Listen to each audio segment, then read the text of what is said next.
Scene script. Have you ever laid awake at night pondering the existential question, how is toilet paper made? No? Well, buckle up because we're diving into the treacherous behind-the-scenes world of toilet paper production. To begin our journey, let's meet the unsung heroes of this tale, our trees. Yes, these leafy giants give their very lives for the sake of our posterior comfort.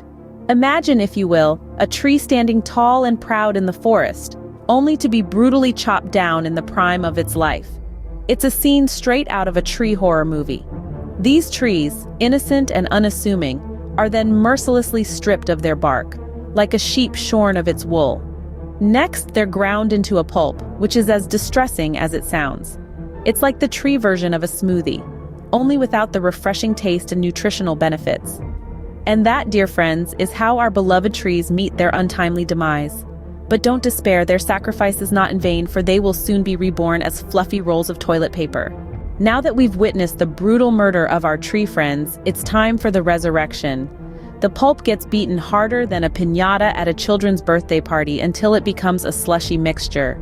This process, my friends, is called pulping. It's the equivalent of a heavy metal concert for trees, minus the headbanging and leather jackets. Next, the pulp is bleached. Now, imagine going to the salon for a bleach job, but instead of ending up with platinum blonde hair, you're just a pale, ghostly white.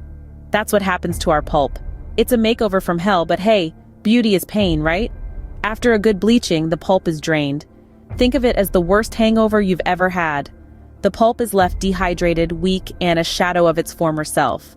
So, the pulp is beaten, bleached, and drained. Sounds like a rough Friday night, doesn't it?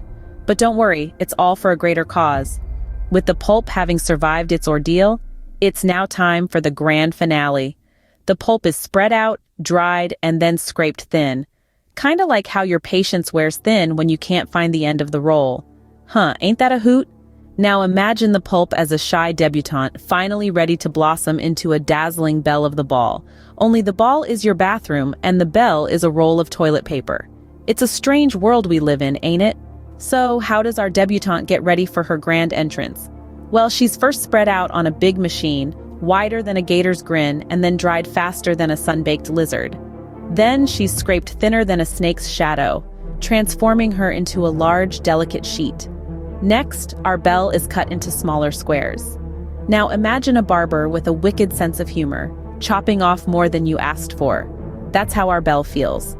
But don't worry, she knows it's all in good fun. After all, it's all part of her grand transformation.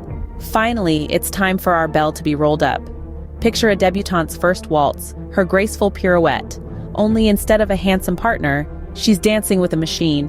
And instead of a beautiful gown, she's wearing, well, you get the picture. And voila! Our belle is ready for her close-up. She's now the soft, absorbent, and oh-so-necessary toilet paper we all know and love. She's come a long way from her humble pulp beginnings, hasn't she? And there you have it, folks. From towering tree to humble bathroom companion, that's the life cycle of a roll of toilet paper. So next time you're sitting on the throne, give a nod of thanks to the trees that laid down their lives for your comfort. And remember, it's a one ply at a time world out there, so take it slow.